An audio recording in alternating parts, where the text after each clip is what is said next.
Assalamualaikum warahmatullahi wabarakatuh.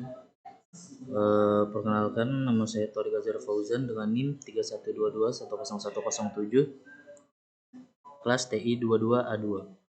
Sini saya akan membawakan tentang matkul analisis sistem pertemuan 2 dengan tema pengenalan software, SDLC, dan tahapannya. Pengertian software atau perangkat lunak. Software atau perangkat lunak adalah serangkaian program komputer, prosedur, dan dokumentasi yang melakukan berbagai tugas pada sistem komputer. Serangkaian instruksi yang memberikan tugas atau fungsi tertentu pada perangkat keras komputer. Perangkat lunak menjembatani antara pengguna dan perangkat keras, memungkinkan pengguna untuk berinteraksi dengan komputer dan menjalankan aplikasi. Ada dua jenis utama perangkat lunak.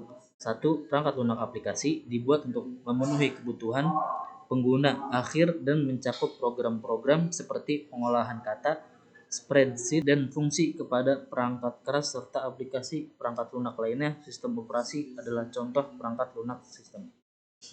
Perangkat lunak sistem operasi mengelola sumber daya komputer, memberikan antarmuka untuk pengguna, dan menjalankan program. Driver perangkat keras atau device drive memungkinkan sistem operasi berkomunikasi dengan perangkat keras seperti printer, keyboard, dan mouse. Utilitas sistem adalah menangani tugas-tugas umum seperti manajemen file, pemantauan kinerja, dan perawatan sistem. Perangkat lunak aplikasi, perangkat lunak produktivitas, pengolahan kata atau word processor, contohnya Microsoft Word atau Google Docs. Jenis-jenis perangkat lunak, pengolahan angka spreadsheet, contohnya Microsoft Excel, Google Sheets. Perangkat presentasi atau presentation software, contohnya Microsoft PowerPoint, Google Slides. Perangkat lunak desain grafis, Adobe Photoshop untuk pengeditan gambar dan desain grafis, Corel Draw untuk desain vektor dan ilustrasi.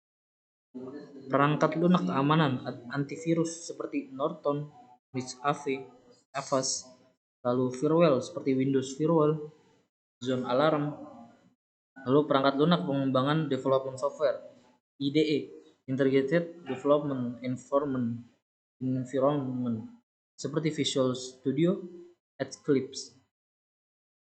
Component dan interface seperti GCC, Python, dan Python Interpreter. Perangkat lunak navigasi dan peta, Google Maps untuk navigasi aplikasi, Waze aplikasi navigasi berbasis komunitas. Perangkat lunak database, sistem manajemen base data atau DBMS seperti MySQL, Microsoft SQL Server, Oracle Database. Perangkat lunak base data dapat software membantu dalam desain, pembuatan, dan manipulasi bisnis data.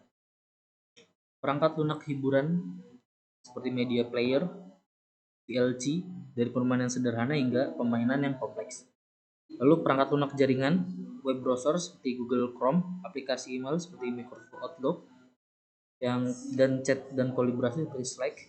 Perangkat lunak sistem cerdas, AI, seperti asisten seperti Siri, Google Assistant, Alexa. Lalu yang perangkat lunak untuk pembelajaran mesin, Machine Learning Software untuk analisis data dan prediksi. Perangkat lunak dan open source. Perangkat lunak open source, Linux Operating System sebagai contoh dari perangkat lunak sistem open source. LibreOffice alternatif open source untuk perangkat lunak produk. Penting untuk memilih perangkat lunak yang sesuai dengan kebutuhan dan tujuan penggunaan.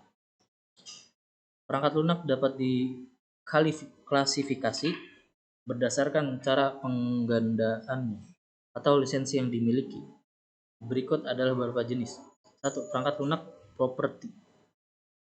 Lalu perangkat lunak open source, lalu perangkat lunak berbayar, lalu perangkat lunak freeware, lalu perangkat lunak shareware, lalu perangkat lunak berlangganan subscription software, perangkat lunak abandonware.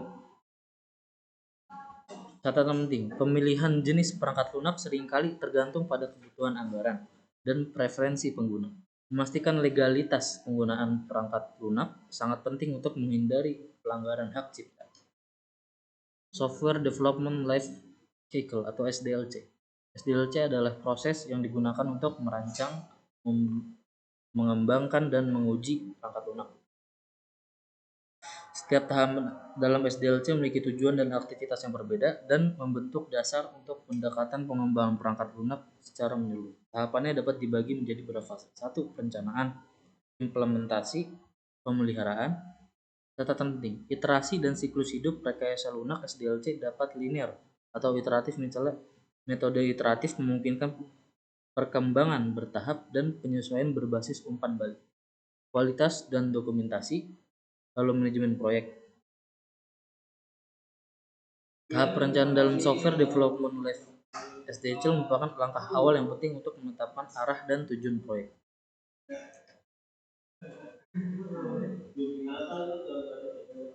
Manfaat SDLC memastikan pemahaman yang jelas tentang tujuan dan persyaratan proyek, mengidentifikasi dan mengelola risiko secara proaktif, membantu dalam alokasi sumber daya yang efisien, menentukan jadwal proyek yang realistis, memberikan dasar bagi pengendalian perubahan selama siklus pengembangan.